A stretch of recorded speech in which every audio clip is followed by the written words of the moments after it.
हमारे इस YouTube channel में आपका स्वागत है। वेलकम, खुश आमदीद है। आज हम लोग शुरू करने जा रहे हैं ज्योग्राफी का, क्लास 10 के ज्योग्राफी का पहला चैप्टर, जिसका नाम है exogenetic process and resultant landforms. इसको हम लोग उर्दू में ये कह सकते हैं बैरूनी आमाल। यानी बैरूनी आमाल मीन्स दुनिया के बैरूनी अमाल और उसके नतीजे में बनी अरजी अस्काल। यानी बैरूनी अमाल की मदद से, बैरूनी अमाल के जरिया एक्सोजेनेटिक प्रोसेस से जमीन पर कैसी शक्लें पैदा होती है, उस शक्लों के बारे में आज हम लोग इस चैप्टर में पढ़ने जा रहे हैं। जी शुरू करते हैं।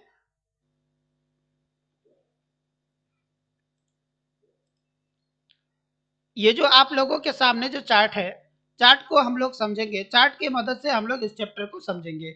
सतह जमीन पर अंदरूनी कुवतों यानी इंडोजेनेटिक फोर्स की वजह से मुख्तलिफ इख्तलाफात रोनमा होती रहती हैं। उन इख्तलाफात को दूर करके सतह जमीन को सपाट व हमवार बनाने का अमल भी कुदरत में मसलसल वाक़ होता रहता है। सतह जमीन पर तब्दीली लाने का काम तो मुख्तसर वक्फा में होता है या फिर तवील वक्फा में अंजाम पाता है। मुख्तसर वक्फा में होने वाली तब्दीली व हादसात को इंसान फौरन महसूस कर लेता है, जैसे जलजला का आना, आतिश फसा का फटना वगैरह। पर तवील वक्फा में तब्दीली को महसूस नहीं किया जा सकता है, बल्कि ये सालों साल बाद जाहिर होता है। सतह जमीन पर होने वाली उन सभी तब्दीलियों के पीछे खास कुव्वतें काम करती है, जिन्हें दो दर्जों में तकसीम किया जा सकता है। आप लोगों के सामने इंडोजेनेटिक फोर्स, इंडोजेनेटिक फोर्स और एक्सोजेनेटिक फोर्स। इंडोजेनेटिक को अंदरूनी कुव्वतें और एक्सोजेनेटिक को बैरूनी कुव्वतें कहते हैं। ये आप लोग चार्ट में देख सकते हैं।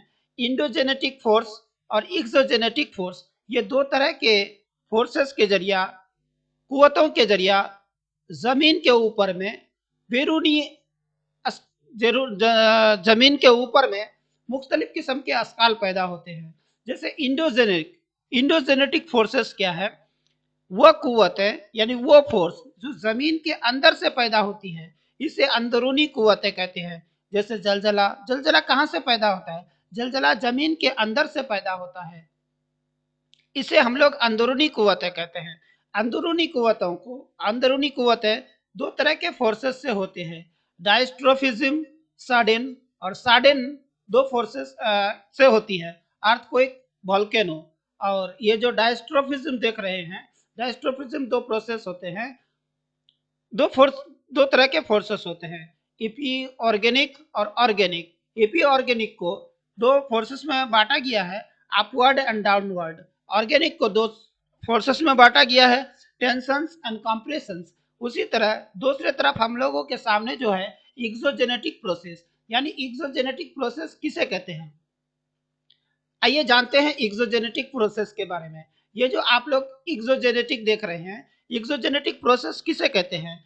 यानी वह कुव्वतें जो जमीन के कुर्राबाद से पैदा होती है, उसे बैरूनी कुव्वतें कहते हैं। जैसे नदी, ग्लेशियर, हवा, ये जमीन के कुर्राबाद से पैदा होती है, इसलिए इसे एक्सोजेनेटिक प्रोसेस कहते हैं। एक्सोजेनेटिक प्रोसेस दो exogenet sorry exogenetic force exogenetic force दो तरह के फोर्स से होते हैं, वेदरिंग और इरोशन। इरोशन में आप लोग देख सकते हैं, यानी कटाव, आइस का कटाव, रिवर वाटर कटाव, सी के जरिए कटाव, विंड के जरिए कटाव, अंडरग्राउंड वाटर के जरिए कटाव। और वेदरिंग, वेदरिंग के जरिया, यानी वेदरिंग में जो आप लोग देखेंगे फिजिकल, केमिकल, बायोलॉजिकल, इन तरीकों से एक्सोजेनेटिक फोर्सेस पैदा होते हैं। एक्सोजेनेटिक फोर्सेस दो तरह से पैदा होती है, वेदरिंग और इरोशन के जरिया। ये इरोशन के फोर्सेस के टाइप्स है, और वेदरिंग के ये सब प्रोसेस है। आइए जानते हैं नेक्स्ट।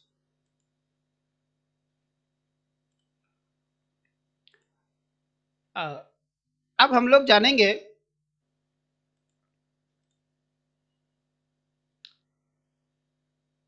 ये व्हाट इज ग्रेडेशन, यानी ग्रेडेशन क्या है। ग्रेडेशन वह अमल जिसके जरिया सतह जमीन पर पाए जाने वाली तमाम गैर एकसानियत खत्म होकर एकसानियत कायम कर लेती है, जिसे ग्रेडेशन कहते हैं। ग्रेडेशन की दो किस्में होती है। ग्रेडेशन की दो किस्में होती है। नंबर वन, यानी प्रोसेस ऑफ ग्रेडेशन दो तरह से होते हैं। एक होता है डिग्रेडेशन और एक होता है एग्रीडेशन। डिग्रेडेशन और एग्रीडेशन के बारे में हम लोग जानेंगे। ये आप लोग देख सकते हैं सॉइल में डिग्रेडेशन और एग्रीडेशन कैसे होता है, उसको चार्ट के मदद से पेश किया जाता है। जानेंगे हम लोग प्रोसेस ऑफ डिग्रेडेशन, यानी डिग्रेडेशन के तरीके। डिग्रेडेशन के तरीके क्या है?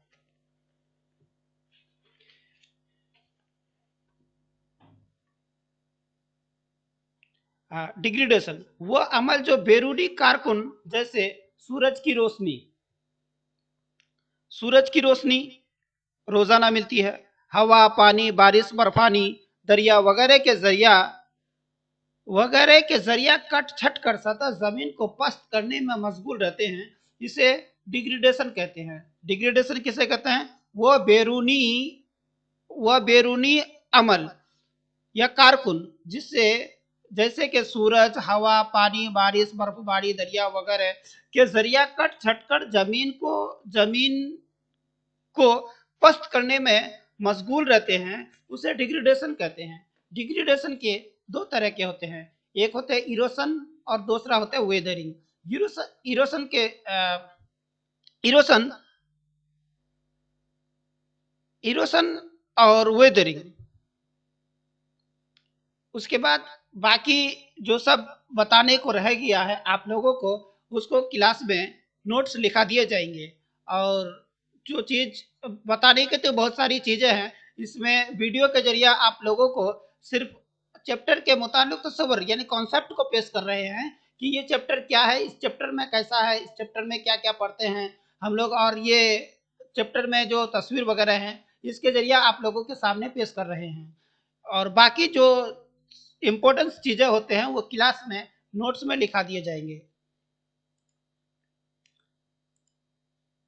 अब प्रोसेस ऑफ इरोशन, इरोशन के पांच तरीके होते हैं। Erosion by river, erosion by ground water, erosion by glacier, erosion by wind, erosion by sea wave. जैसे कि पहले आप लोगों को बता दिए हैं, इंडोजेनेटिक एक्सोजेनेटिक प्रोसेस में दिखा दिए हैं।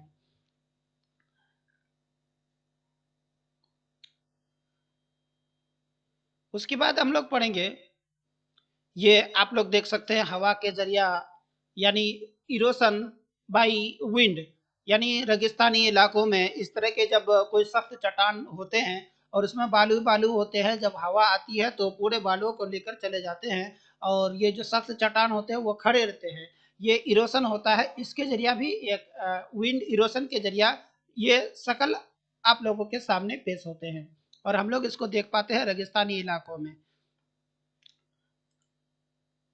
जी हाँ। उसके बाद हम लोग पढ़ेंगे प्रोसेस ऑफ एग्रीडेशन, यानी एग्रीडेशन के तरीके। एग्रीडेशन के चार तरीके होते हैं, deposition by rivers, deposition by glacier, deposition by wind, deposition by sea wave. Aggradation क्या है आप लोगों को जानना बेहद जरूरी है। वह अमल जिन वह अमल जो जमीन की पस्त को बैरूनी अमल के कारकुन बढ़ानाकारी और मुंतकली की बदौलत बालू, संगरेजे, मिट्टी, केचर वगैरह को जमा करके पस्त जमीन को हमवार करते हैं, उसे एग्रीडेशन कहते हैं। एग्रीडेशन आप लोगों को समझ में आ गया होगा। मान लिया कि कहीं पे गड्ढा है, कहीं पे मतलब जो ऊंची नीची जमीन है उसको मतलब कोई चीज से भर देने के अमल को एग्रीडेशन कहते हैं। ये शॉर्ट में समझाए हम लोग। अगर किताब की जुबान में समझना चाहते हैं, तारीफ उसकी ये होगी, वह अमल जो जमीन की पस्त सतह को बैरूनी अमल के कारकुन बढ़ानाकारी और मुंतकली की बदौलत बालू, संगरेजे, मिट्टी, केचर वगैरह को जमा करके पस्त जमीन को हमवार कर देती है, यानी सपाट कर देती है, प्लेन कर देती है, उसे एग्रीडेशन कहते हैं। एग्रीडेशन के चार तरीके होते हैं, deposition by river, deposition by glacier, deposition by wind, deposition by sea waves. ये आप लोग देख सकते हैं, ये इसी तरह से एग्रेडेशन होता है। अब जानेंगे हम लोग वर्क्स ऑफ रिवर, यानी दरिया के काम। दरिया के काम, दरिया के कितने काम होते हैं? Rivers as a part of hydrological cycle. ये देख सकते हैं, ये जो साइकिल है, ये हाइड्रोलॉजिकल साइकिल एक दरिया के, एक नदी के हाइड्रोलॉजिकल साइकिल है। यानी ये चार्ट में आप लोग देख सकते हैं, देख पा रहे हैं कि किस जमीन यानी समुद्र, नदी, नाले वगैरह का पानी गर्म होकर भाप बनकर हवा में उड़ जाती है। उड़ने के बाद वो बादल बनते हैं। बादल बनकर इधर उधर जहां तहां बरसने शुरू कर देते हैं। बरसने के बाद वो ये पानी यानी बारिश की पानी जैसे कहीं ऊंची जमीन में गिरी हो तो उसको वो बहता हुआ नीचे की तरफ आ जाती है। इसी तरह से हाइड्रोलॉजिकल साइकिल रिवर के हैं। यानी दरिया एक अभी चक्कर के हिस्से के तौर पर जानते हैं।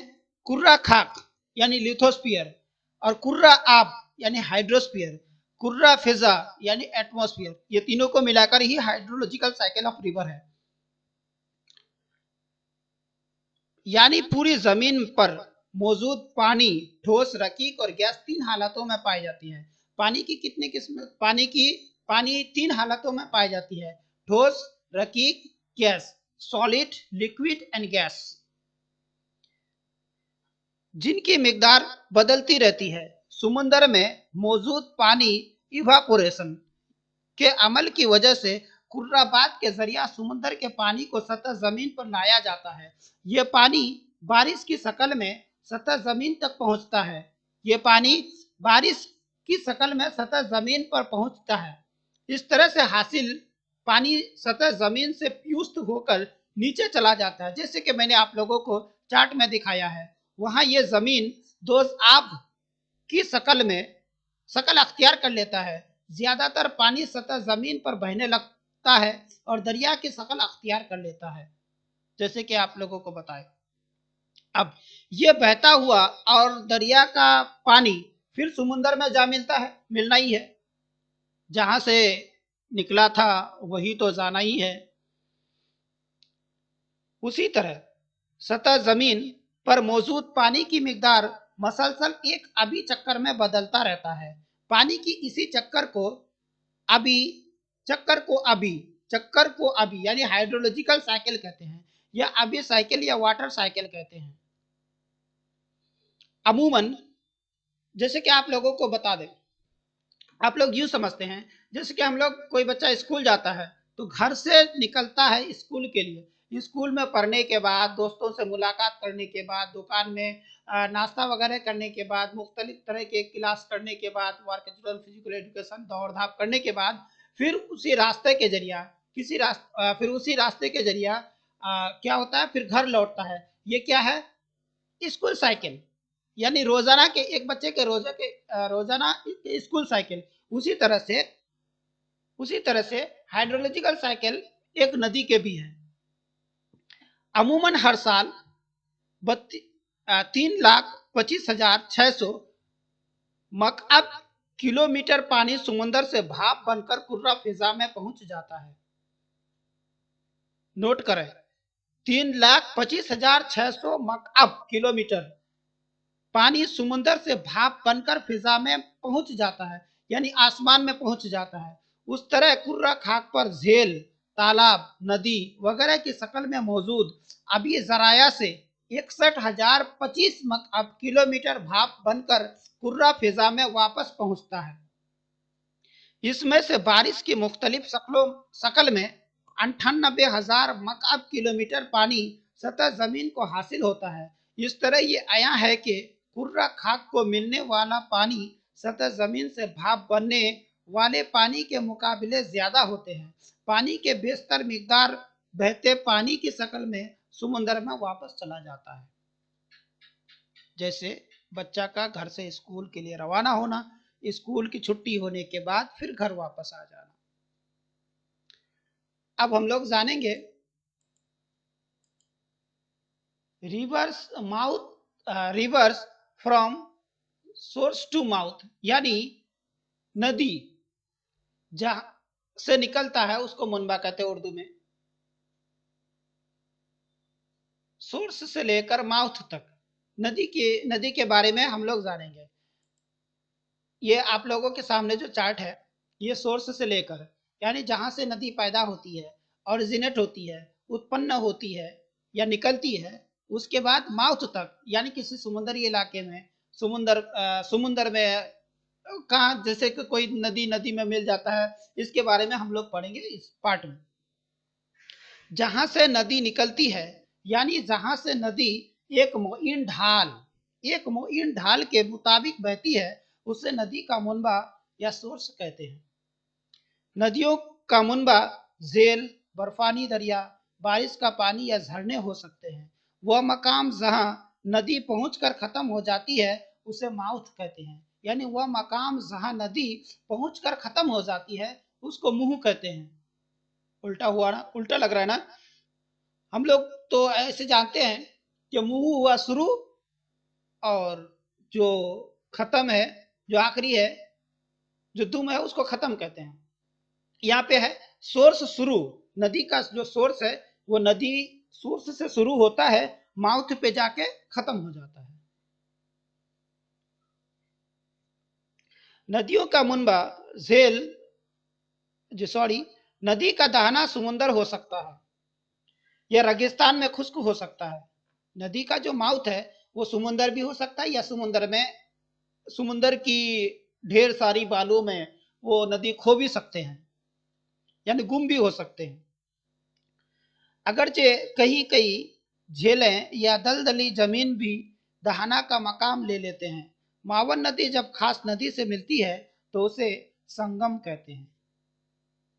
जिस खते अर्ज से होकर नदी बहा करती है या जिन इलाके का पानी नदी के जरिया हासिल होता है उसे नकास तास यानी ड्रेन्स बेसिन या नदी का तास रिवर बेसिन कहते हैं। इसे आबगिर भी कहते हैं। नदी के इलाके में खास नदी में एक या दो दिनों दोनों जानिब से जो नदियां उसमें मिलती है उन्हें उसकी मावन नदियां कहते हैं, यानी ट्रिब्यूटरीज कहते हैं। जैसे कि ये एक खास नदी है, इसमें जो नदी मिलेंगे उसको ट्रिब्यूटरीज कहेंगे। उसको क्या कहेंगे? ट्रिब्यूटरीज या मावन नदी कहेंगे। जब खास नदी से कई शाखा निकलती है, जैसे कि ये खास नदी है, जब इनसे कई शाखा निकलना शुरू हो जाएंगे, यानी इनसे कोई नदी निकल निकल जाएंगे, छोटा छोटा पतली पतली नदी निकल जाएंगे, तो उसको क्या कहेंगे? शाख नदी कहेंगे, यानी डिस्ट्रीब्यूटरी कहेंगे। क्या कहेंगे? शाख नदी कहेंगे। उसी तरह दोनों नदियों के दरमियान का सैलाबी मैदानी हिस्सा दोआब कहलाता है। दोआब किसे कहलाता है? दो नदियों के दरमियान का सैलाबी मैदान। जैसे कि मान लें कि इधर से एक नदी बह रही है और इधर से भी एक नदी बह रही है, ये एक नदी देख पा रहे हैं हम लोग, और इसके साइड में इस तरह से भी कोई एक नदी बह रही है, यानी नदी का जो ये वाला हिस्सा है इसी को हम लोग सैलाबी मैदान, यानी ये जो सैलाबी मैदान देख रहे हैं इसी को हम लोग दोआब कहते हैं।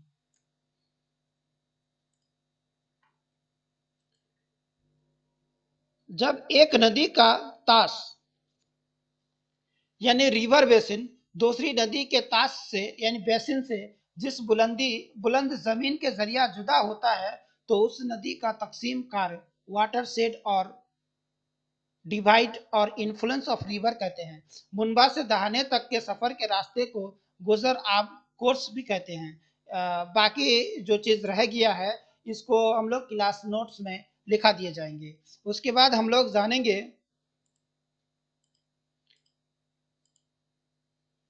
Course of river according to its work. काम के मुताबिक दरिया का रास्ता।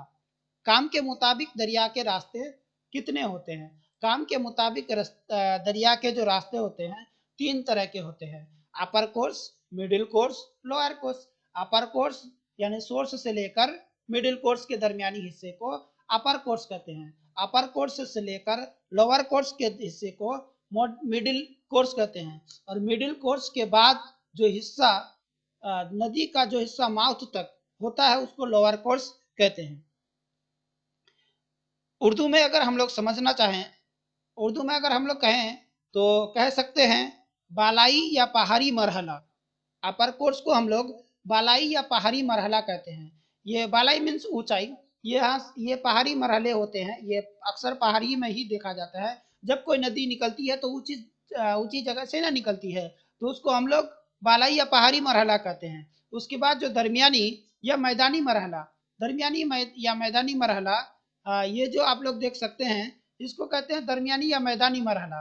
ये जब जब नदी पहाड़ी इलाके से होने के बाद, खत्म होने के बाद मैदानी इलाके में बहती है तो उसको मिडिल कोर्स कहते हैं।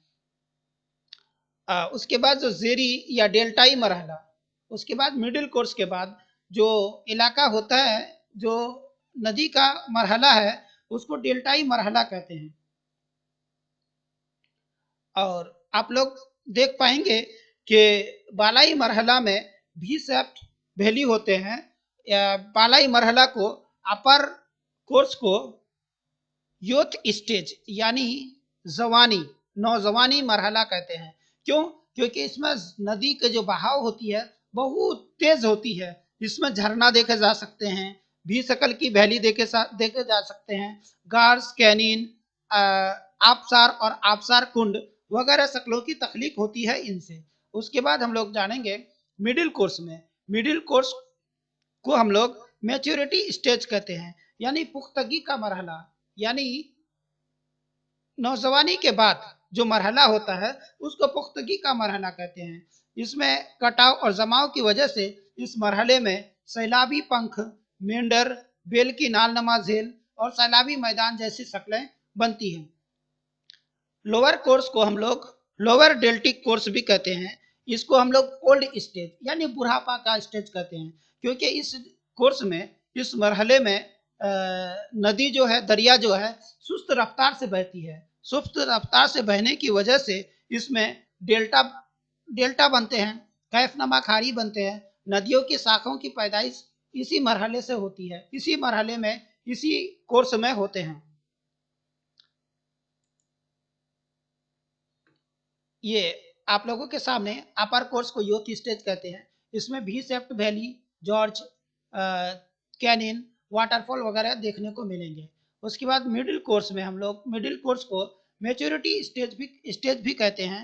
इसमें ऑक्सबोलेक, फ्लडेड फेदर्स, फ्लड प्लेन भी देखे जा सकते हैं, देख पाते हैं। नेक्स्ट लोअर कोर्स को ओल्ड स्टेज कहा जाता है, जिसमें डेल्टा या कैफनमा खाड़ी या इसमें शाख नदियां निकलने शुरू हो जाती हैं। उसके बाद पढ़ेंगे हम लोग अपर कोर्स के बारे में। अपर कोर्स, ये जो आप लोग देख पा रहे हैं, अपर कोर्स में जो भी सेफ्ट की वैली होती है, ये भी सेफ्ट की वैली आप लोग देख सकते हैं। अगर एग्जाम में अपर कोर्स के बारे में लिखने को आए, यानी अगर बोले कि डिस्कस द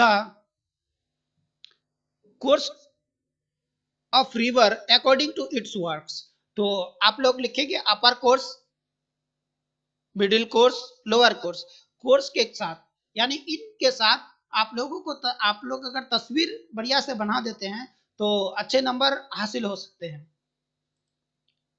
ये भी सेफ्ट वैली है। उसके बाद ये अपर कोर्स के ही, ये जो आप लोग देख पा रहे हैं, ये है गोर्ज वैली, यानी यहाँ से जो नदी निकलती है, पहाड़ी हिस्से से, पहाड़ी इलाके से जब नदी निकलती है, इसमें बहुत तेजी से बहती है। तेजी से बहने की वजह से कभी कभी पहाड़ को भी काट के बीचों बीच निकल जाते हैं, और ये जैसे कि नदी अपना रास्ता खुद तैयार कर लेते हैं। ये गोर्ज वैली है। उसके बाद अपर कोर्स के ही देख पाएंगे हम लोग ये झरना, ये झरना जिसको हम लोग वाटरफॉल कहते हैं। वाटरफॉल किस कोर्स में बनते हैं? अपर कोर्स में बनते हैं। अपर कोर्स में यानी यूथ स्टेज में बनते हैं। इसके बाद हम लोग देख पाएंगे ये मिडिल कोर्स। मिडिल कोर्स में क्या क्या होते हैं? मिडिल कोर्स को मैच्योरिटी स्टेज भी कहा जाता है। इसमें फ्लैट प्लेन देख सकते हैं। ये जो नदी है, ये नदी है, नदी में पानी ज्यादा हो गया, नदी में पानी ज्यादा होने की वजह से नदी का पानी ये इधर से इधर बहने लगता है और इन इलाकों तक आ जाता है, जैसे कि फ्लड यानी सैलाब हो जाता है। इसी को कहते हैं सैलाबी मैदान या सैलाबी खित्ता। उसके बाद मिडिल कोर्स में हम लोग देख पाएंगे ये जो ऑक्सबो लेक, जिसको बेल के नैल नमा झील कहते हैं, ये जो नदी टेढ़ा मेढ़ा होकर तो बहती है मिडिल कोर्स में, यानी मैदानी हिस्से में। मैदानी हिस्से में जब नदी इधर से उधर टेढ़ा मेढ़ा होकर बहती है तो कभी कभी देखा जाता है कि नदी टेढ़ा मेढ़ा होकर बहते बहते नदी का धीरे धीरे काटते काटते नदी के दूसरे हिस्से तक, अपने हिस्से से दूसरे हिस्से तक मिल जाते हैं और बाकी ये जो हिस्सा होता है ये छूट जाता है। इसी को कहते हैं ऑक्सबो लेक। ये ऑक्सबो लेक देखें मिडिल कोर्स में, ये ऑक्सबो लेक आप लोग देख पा रहे हैं। उसके बाद हम लोग देखेंगे लोअर कोर्स। लोअर कोर्स यानी जिसको डेल्टिक भी कहा जाता है, इसका दूसरा नाम ओल्ड स्टेज है। ये आप लोग देख सकते हैं, ये जो डेल्टिक है ये डेल्टिक के निशानात है। जब नदी निकलती है, निकलने के बाद मिडिल कोर्स से गुजरकर लोअर कोर्स में दाखिल होती है तो लोअर कोर्स में ही ये डेल्टा बनना शुरू हो जाते हैं। उसके बाद ये माउन नदियां हैं, ये इसके शाख नदियां हैं, सॉरी माउन नदियां नहीं शाख नदियां हैं। ये शाख नदी ओल्ड स्टेज में यानी लोअर कोर्स में ही निकलती है। ओल्ड स्टेज यानी इसमें नदी का बहाव सुस्त हो जाता है, धीरे धीरे हो जाता है, मनमानी हो जाता है। यानी नदी मनमानी अगर होगा क्या तो कोई पानी इधर बहेगा कोई इधर बहेगा, इनका कोई ठीक ठिकाना नहीं है। इसलिए लोअर कोर्स में बहुत सारी शाख नदियां भी निकलती है और इसमें डेल्टा पैदा होते हैं। वर्क्स ऑफ रिवर यानी नदी के काम। आइए जानते हैं नदी के काम। नदी के 3 काम होते हैं, क्या क्या? काटना, ट्रांसपोर्ट यानी बहाना, डिपोजिशन यानी जमाओ।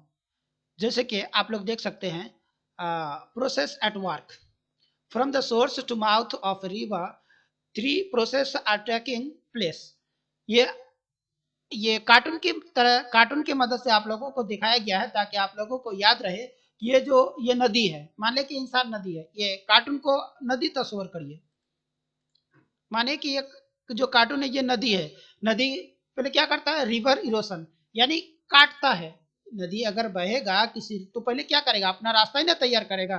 तो रिवर क्या करता है? पहले इरोशन करता है, काटता है। उसके बाद काटने के बाद जो मलबे बच जाते हैं, जो कंकर बच जाते हैं, बालू हुआ, उसके बाद उस बड़े बड़े पत्थर वगैरह जो होते हैं इरोशन के बाद, कटाव के बाद, तो उसका काम क्या होगा? दूसरा काम क्या होगा? ट्रांसपोर्ट यानी बहावना। अगर नहीं बहाएगा, मान लेकर काट के छोड़ दिया तो नदी तो वहीं तक बंद हो जाएगा।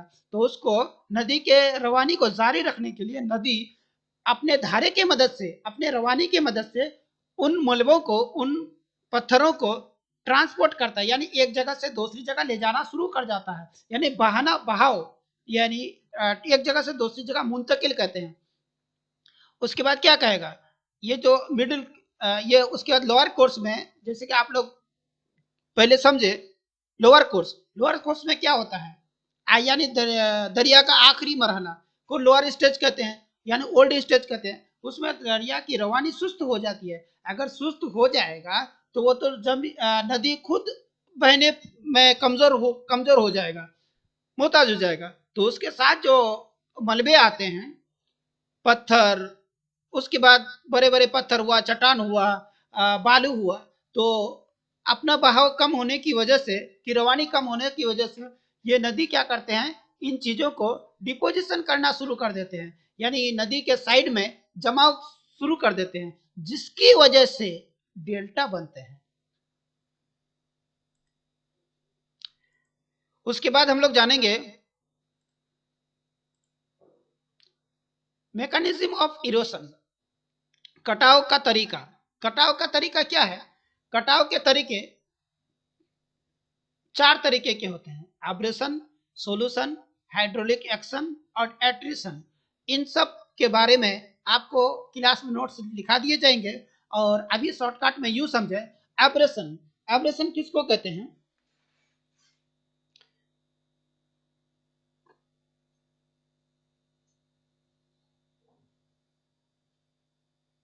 Abrasion, solution, hydraulic action, attrition, ये दरिया के कटाव कटाव के मरहले में होते हैं।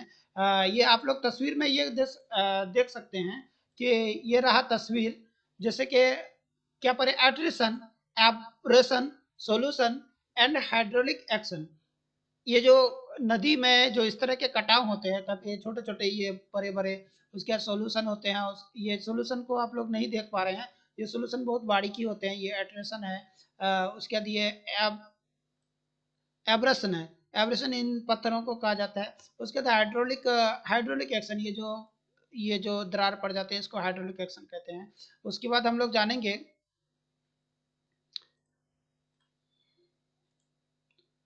ये उसी तरह से बताया गया है आप लोगों को चार्ट की मदद से। उसके बाद जानेंगे मैकेनिज्म ऑफ ट्रांसपोर्टेशन। ट्रांसपोर्टेशन यानी नकल व हमल का तरीका। नकल व हमल का तरीका भी चार तरह से होता है: solution, suspension, saltation, traction. Traction ये उर्दू में आप लोग यूं कह सकते हैं, सोल्यूशन को महलूल कह सकते, महलूल है। सस्पेंशन को अमल मौकूफी। सॉल्टेशन को उछाल कूद, यानी ट्रांसपोर्ट कैसे करता है नदी, उछाल कूद करके, अमल मौकूफी करके, घुल घुल के, महलूल करके, सोलूट करके। उसके बाद ट्रैक्शन यानी सुकराव करके, छोटे छोटे करके। ये शॉर्ट में समझे, बाकी को आप लोगों को नोट्स में लिखा दिए जाएंगे। उसके बाद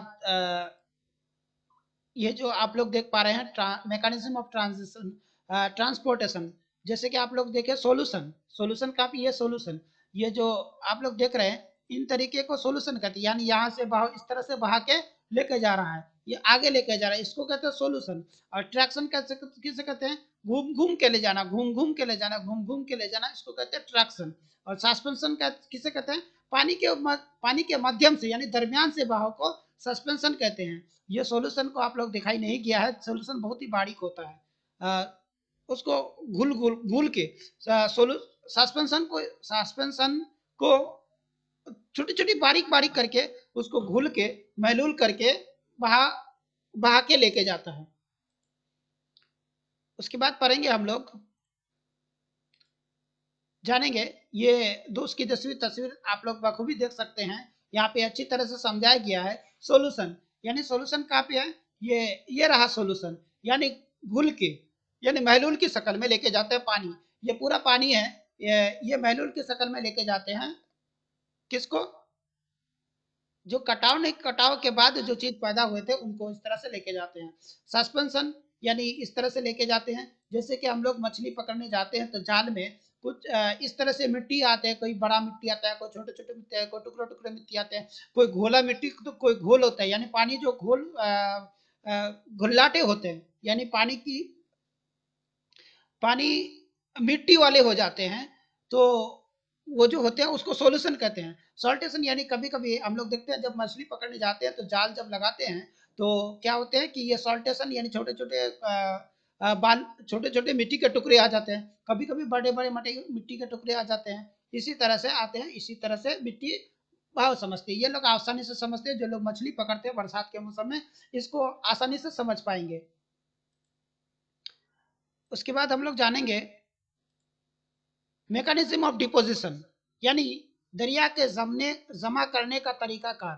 दरिया के जमा करने का तरीकाकार ये आप लोग देख सकते हैं। इस मरहले में इसमें क्या होता है, ओल्ड स्टेज, इसको ओल्ड स्टेज कहते हैं, यानी इसमें दरिया सुस्त हो जाता है, इसका बहाव कम हो जाता है। तो बहाव कम होने की वजह से क्या होगा, नदी तो अपने से बहने में मोहताज है, तो उसके साथ जो आ रहा है तो उसको तो कहीं पे जमा करना होगा, तो वो क्या होता है, आहिस्ते आहिस्ते आहिस्ते आहिस्ते साइड में जमा होने लगते हैं, ये इसी तरह से जमा होते हैं।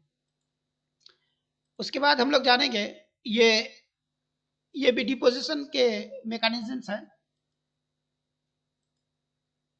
लैंडफॉर्म्स, लैंडफॉर्म्स के बारे में जानेंगे इंटरलॉकिंग स्पर्श डायग्राम की मदद से।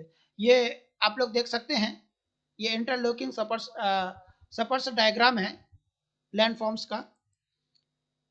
ये एग्जाम में बनाने को आते हैं, तस्वीर बनाने को आते हैं कि लैंडफॉर्म्स बनाइए इंटरलॉकिंग स्पर्श डायग्राम का। आप लोग का ये प्रैक्टिकल में भी बनाने को दिया जाता है, तो इस तरह से आप लोग प्रैक्टिकल में अगर पेश करेंगे तो ज़्यादा से ज़्यादा नंबर हासिल होंगे। उसके बाद हम लोग जानेंगे ये जो वी शेप्ड वैली है, ये उसी का दूसरा हिस्सा है, उसी का दूसरा तस्वीर है। लैंड फॉर्म्स, इसको वैली कहते हैं। ये वैली मतलब भी से कल की होती है, इसलिए इसको वैली कहते हैं। यहाँ पे आप लोग भी देख सकते हैं, इसलिए इसको भी शेप्ड कहते हैं। भी शेप्ड किस मरहले में बनता है? नदी के नदी के अपर कोर्स में बनता है, यानी माउंटेनियस कोर्स में, नदी के बालाई या पहाड़ी मरहले में भी शेप्ड वैली बनता है। उसके बाद हम लोग जानेंगे,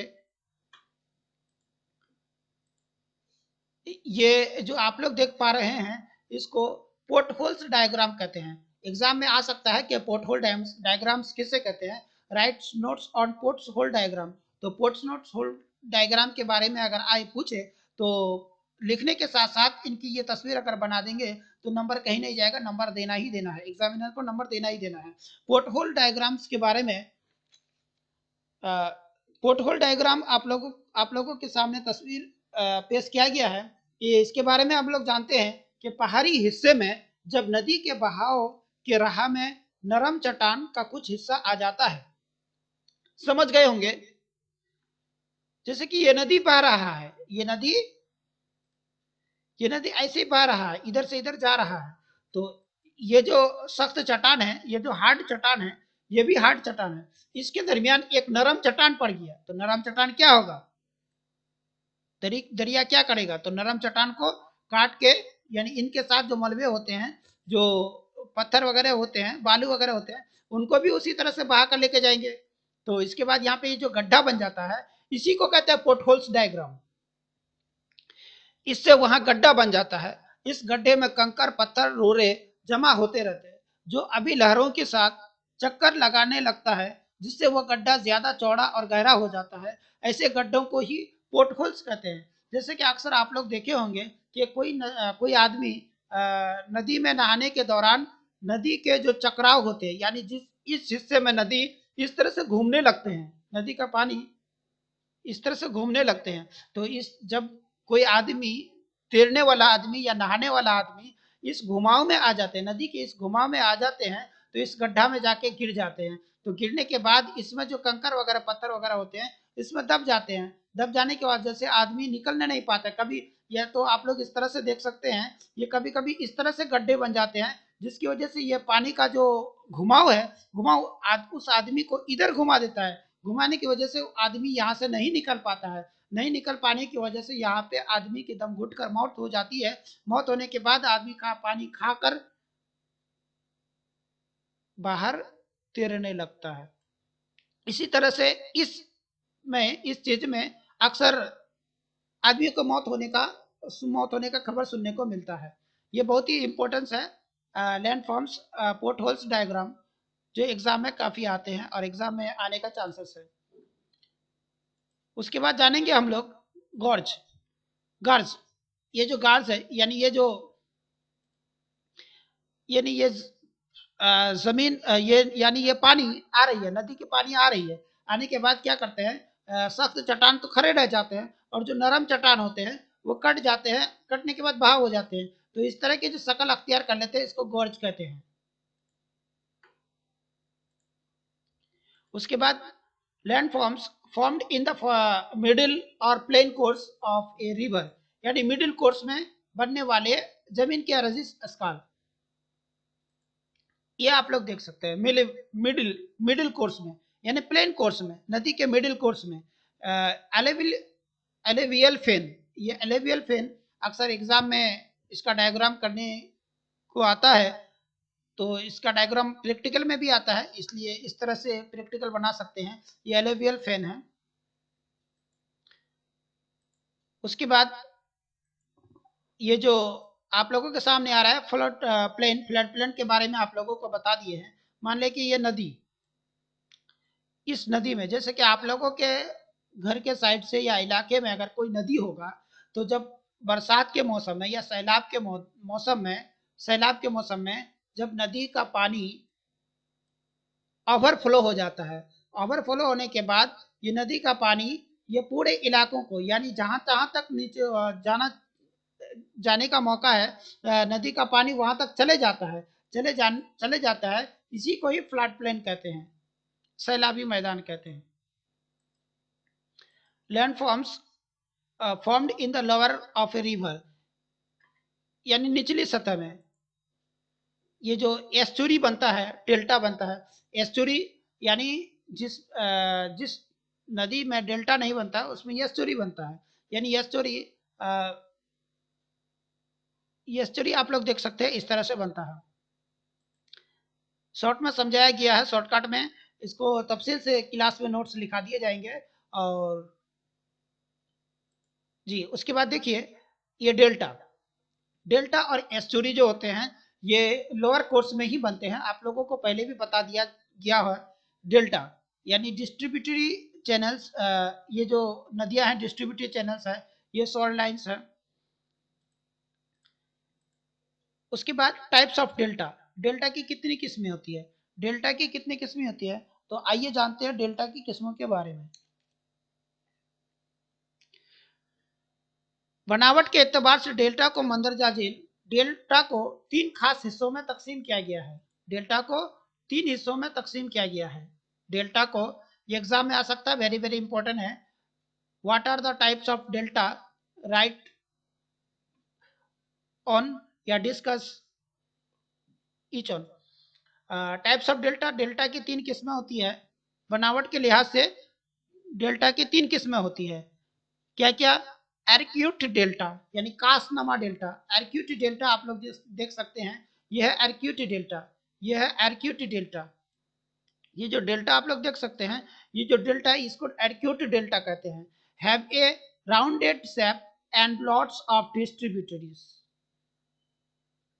उसके बाद हम लोग देखेंगे ये जो आप लोग कास्पेट, कास्पेट डेल्टा को यानी पंजानमा डेल्टा यानी पलजानमा डेल्टा कहते हैं इसको नहीं सॉरी, कास्पेट को नोकदार डेल्टा कहते हैं। ये जो नोक की तरह होते हैं ये नोकदार डेल्टा है, यानी ये नोकीला होता है, ये जो नोकीला होता है इसको नोकदार डेल्टा कहते हैं, इसलिए इसको कार्ट्स डेल्टा, कास्पेट डेल्टा कहते हैं। ज्यादा ताकतवर समुद्री लहरें महाने पर जमाशुदा खचारियां केचर को महाने के बगल में फैला देती है, जिनसे किनारे मुड़ जाती है और नोकदार डेल्टा की तश्कील करते हैं। बहररूमी साहिल पर टाइबर डेल्टा उसका उम्दा मिसाल है। ये टाइबर डेल्टा है और ये कास्पेट डेल्टा की मिसाल ये टाइबर डेल्टा है। और आर्क्यूट डेल्टा की मिसाल द नील डेल्टा है, नाइल डेल्टा है। और तीसरा नंबर जो है बार्ड्स फुट, बार्ड्स फुट आप लोग देखे होंगे, समझ गए होंगे कि बार्ड्स फुट डेल्टा किसे कहते हैं। बार्ड्स फुट यानी यहाँ से टॉपिक यानी इसका नाम से ही पता चलता है, ये बार्ड्स के पंजे, पंजे कैसा होता है बार्ड्स के, ऐसा ही ना होते हैं बार्ड्स के पंजे नमा, इसके बारे में पढ़ते हैं। इस किस्म के डेल्टा की तश्कील ज्यादा तेज रफ्तार वाली नदियों के जरिया बारीक व नफीस जरात से होता है, जो समुद्र में दूर तक पहुंच जाते हैं। नदी या उन मलबों के साथ साथ समुद्र में दाखिल होती है और आगे जाकर कई शाखों में बट जाती है। ये शाखें अपने किनारों पर बारीक मादों को जमा करती है, जिससे डेल्टा की शक्ल चिड़िया के पंजनमा हो जाती है। देख पा रहे हैं, चिड़िया की शक्ल पंजनमा हो जाती है। मिसिसिपी और मसूरी का डेल्टा उसका उम्दा मिसाल है। मिसिसिपी डेल्टा इस बार्ड्स फुट का उम्दा मिसाल है। नेक्स्ट, कॉजेस ऑफ डेल्टा यानी डेल्टा बनने के असबाब। डेल्टा कैसे बनता है? डेल्टा आखिरी मरहले में बनता है। आप लोगों को मालूम है कि नदी के आखिरी स्टेज में, नदी के आखिरी मरहले में दरिया का पानी, नदी का पानी की रवानी कम होने की वजह से, सुस्त होने की वजह से,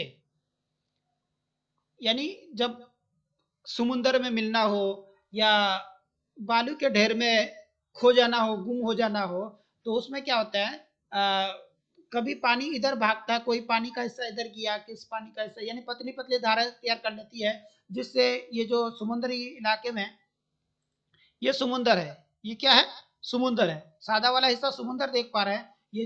ये जो नदी है, नदी की रवानी यहाँ पे सुस्त हो गई, तो सुस्त होने की वजह से क्या हुआ, पानी कभी इधर से, कोई पानी कितना, कुछ मिकदार पानी इधर से बह गया, कुछ मिकदार पानी इधर से बह गया, तो इसमें जो खुश्क हिस्सा रह गया इसी को डेल्टा कहते हैं। इसी तरह से डेल्टा बनते हैं। तो चल जानते हैं नदी के दहाने पर डेल्टा बनने के जरूर हालात का होना जरूरी है। किन किन हालात का होना जरूरी है? नदी के जमाव के लिए झील या समुद्र का साहिल ही मुनासिब मकाम होते हैं। नदी का गुजरगाह लंबा और उसके पानी का हजम माकूल होनी चाहिए ताकि वह ज्यादा मिकदार में मलबों को बहा कर सके। मलबों के ज़रात बारीक और ज्यादा होना चाहिए। दहाने के करीब नदी की रफ्तार सुस्त होनी चाहिए। रफ्तार ज्यादा होने पर मलबा मलबे मलबे से मुराद नदी के कटाव यानी इरोशन से जो चीज इरोट होते हैं उसके बाद बहाव के अमल में जब बहे जाते हैं, इसमें बालू हुआ, पत्थर सॉरी बड़े बड़े चट्टान वगैरह, इनको मलबे कहते हैं।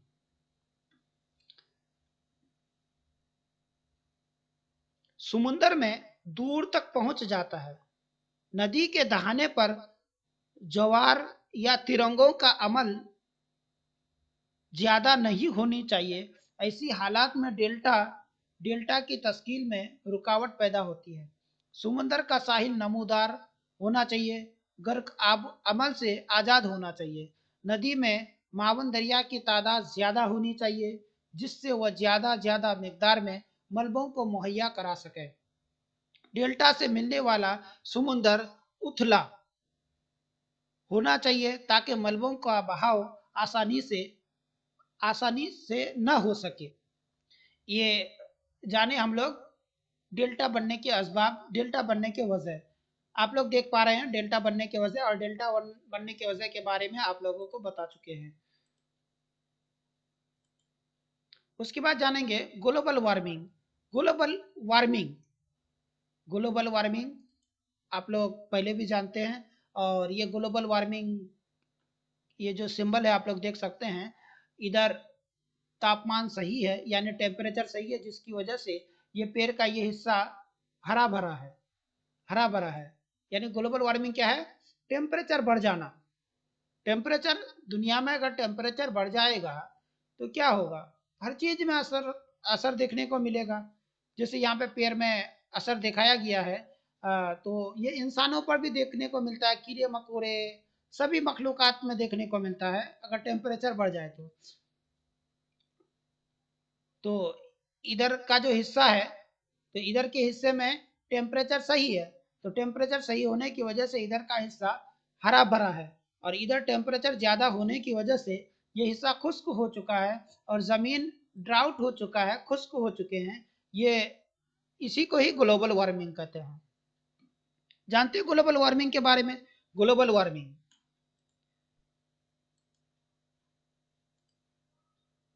ये ग्रीन हाउस गैसेस कौन से हैं? Carbon dioxide, sulphur dioxide, CFC chlorofluorocarbon, CH4, CO2, carbon dioxide. ये CO जो है कार्बन मोनोऑक्साइड है, CO को कार्बन मोनोऑक्साइड कहते हैं और CO2 कार्बन डाइऑक्साइड है। ये ग्रीन हाउस गैस है। यानी ये ग्लोबल वार्मिंग के जो ये सब जो गैसेस है, इन सब गैसों की मदद से ही ग्लोबल वार्मिंग होते हैं। ये सब ग्रीन हाउस गैसेस है। इसके जरिया ही दुनिया में टेम्परेचर बढ़ता है। इसके इस्तेमाल से ही ये जैसे जैसे इसकी इस्तेमाल बढ़ने लगती है, इसका लोग इसका इस्तेमाल ज़्यादा करने लगते हैं, तो उसी वैसे वैसे ग्लोबल वार्मिंग ज़्यादा होने लगते हैं। इन ग्रीन हाउस गैसों की बढ़ती हुई मिकदार की वजह से सतह जमीन का दर्जा हिरारत रोज बरोज बढ़ता जा रहा है। सतह जमीन के इसी दर्जा हिरारत के इजाफे को ग्लोबल वार्मिंग कहते हैं। ग्लोबल वार्मिंग कैसे कहते हैं? जैसे कि आप लोगों को बता चुके हैं। इसी तरह से ग्लोबल वार्मिंग होते हैं और दूसरी बार बताने की जरूरत नहीं है। दूसरी बार आपको क्लास के नोट्स में आसान अच्छी तरह से लिखा दिए जाएंगे। दरअसल ग्लोबल वार्मिंग इंसानी जात के जरिया पैदा किया हुआ एक मसला है। ग्लोबल वार्मिंग क्या है? जैसे कि आपको बताए, इंसान अगर इन चीजों का इस्तेमाल ज्यादा करने लगेगा, इंसान की का इस्तेमाल से इन ये सब चीजें अगर ज्यादा पैदा होने लगेंगे तो ग्लोबल वार्मिंग ज्यादा होंगे। इस आलमी दर्जा हिरारत में इजाफे की वजह से इलाकाई और समुद्री सतह पर आबो हवा में तब्दीली देखी जा रही है। पिछले 100 वर्षों में दर्जा हरारत तकरीबन 0.5 डिग्री सेंटीग्रेड से 0.7 डिग्री सेंटीग्रेड का इजाफा हुआ है।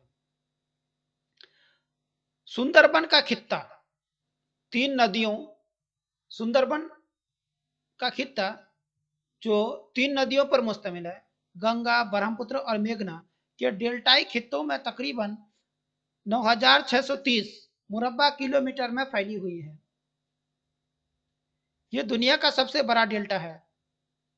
दुनिया का सबसे बड़ा डेल्टा जो है वो सुंदरबन का डेल्टा है, जो बंगाल में है।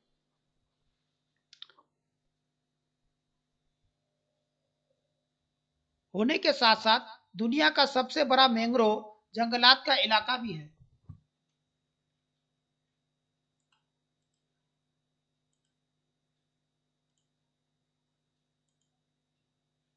ये मैंग्रोव्स के दरख्त है और ये सुंदरबन का इलाका है। सुंदरबन के इलाके में मैंग्रोव बहुत पाए जाते हैं।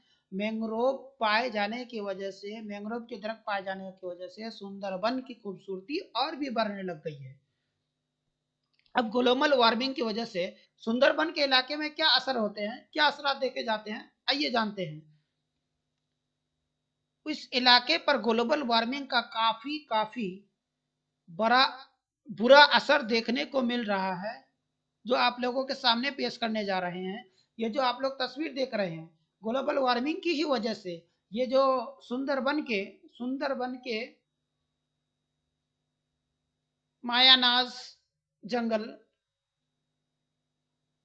मैंग्रोव है, इनकी जो पैदाइश है, इनकी जो ग्रोथ है रुक जाती है। ये कट छट जाते हैं, बर्बाद हो जाते हैं, इनकी सही से ग्रोथ नहीं हो पा रही है। इसी तरह से आहिस्ते आहिस्ते सुंदरबन में मैंग्रोव जंगलात के कमी आने लगते हैं। मुताला के जरिया ये देखा गया है कि हर 10 साल पर सुंदरबन खित्ते का दर्जा हरारत 0.5 डिग्री सेंटीग्रेड की तरह से बढ़ रहा है। क्या बात है! अगर हर 10 साल में 0.5 डिग्री सेंटीग्रेड, यानी एक का आधा, 1 डिग्री सेंटीग्रेड का आधा 0.5 डिग्री सेंटीग्रेड, यानी इस 10 साल में 2000 से लेकर 2010 में, अगर इस 10 साल में सुंदरबन इलाके का दर्जा हरारत 55 डिग्री सेंटीग्रेड रहेगा, तो 2010 से लेकर 2020 के दरमियान सुंदरबन का दर्जा हरारत 50.5 बढ़ने लगेगा। इसी तरह से 2020 से लेकर 2030 के दरमियान सुंदरबन का दर्जा हरारत 56 डिग्री सेंटीग्रेड होने लगेगा, यानी 1 डिग्री सेंटीग्रेड 20 साल में बढ़ जाएंगे। बहुत ही हैरत वाली बात है, जिससे समुद्री जानवरों के साथ साथ मैंग्रोव जंगलात को भी नुकसान हो रहा है। इस इलाके में मौसम गर्मा के मुकाबले मौसम सरमा की मिद्दत में कमी देखी जा रही है। मुख्तलिफ तरह के तब्दीलियां देखी जा रही है ग्लोबल वार्मिंग की वजह से। उसके बाद हम लोग जानेंगे effects of global warming on glacier. Glacier में इसका क्या असर है। अगर पूरी दुनिया का दर्जा हरारत बढ़ जाएगा, तो जो ग्लेशियर है, ग्लेशियर का रहेगा, वो भी बोलेगा हम भी पिघल के दुनिया को तबाह और बर्बाद कर देंगे। तुम ही लोग तो खुद, इंसान तो खुद बर्बाद करने जा रहे हैं। इंसान खुद ग्रीन हाउस खुद ज्यादा इस्तेमाल करता है, इंसान ही की वजह से ग्रीन हाउस गैस पैदा होते हैं। तो ग्लेशियर काय का रुकने वाला, ग्लेशियर भी पिघल के दुनिया को डुबा देने वाला। दर्जा हरारत में इजाफा की वजह से ग्लेशियर के बर्फ पिघलने लगे हैं, जिससे समुद्री सतह में इजाफा हुआ है और उस वजह से सुंदरबन के कई जजाइर गुर्क आब होते चले जा रहे हैं। यानी समुंदर के जो जजीरे हैं, जैसे कि मालदीव हुआ, उसके बाद अंडमान व निकोबार, इस तरह के बहुत सारे जजीरे हैं। यानी समुद्र के बीच वाले हिस्से को जजीरा कहते हैं, समुद्र के बीच के लैंड को जजीरा कहते हैं।